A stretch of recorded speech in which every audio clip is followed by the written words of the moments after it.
Să-i spui lui Lilis, Milis, Pilis. Ia-ți spun Da, prietenii tăi iau niște nume pentru mine să din filme.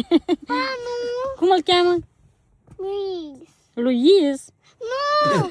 Luis. Luis. Luis. Nu. Reese. Mama. Luis. Reese is un type of candy. Nu. Ba, nu. Ba, nu. Gata, eu știu cum îl cheamă. Willis, Milis, Pilis. E Luis. Bine, ok, cum spui tu. Spune, da. Luis. Nu.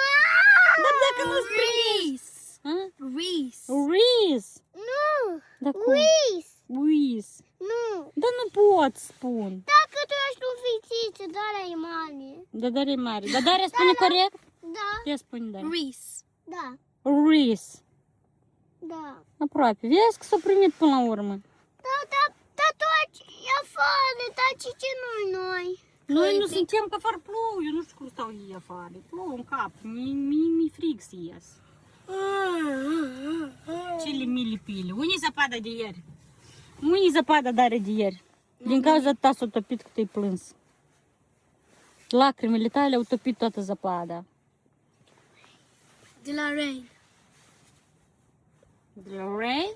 Apoi Rain, ochii tăi au făcut Rain, de atât a plâns și s-a topit toată zăpada. Mulțumesc, Daria. Cu plăcere. Ai stricat fanul la toți copiii. Cu plăcere nu mai cer. Vă fac asta când de vrei.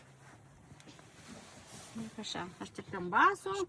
Când eu întârzi, basul vine la timp. Când eu vin la timp, basul întârzie. Ca și fel de dreptate e asta, nu înțeleg. Cum crezi? Mai Reese, Miss Peace. Ei, o spus ca să mă spui la prietenii lor, lui ea că nu spun corect numele. Apasă aici. Apasă. Ceea ce duc în mașină. Da.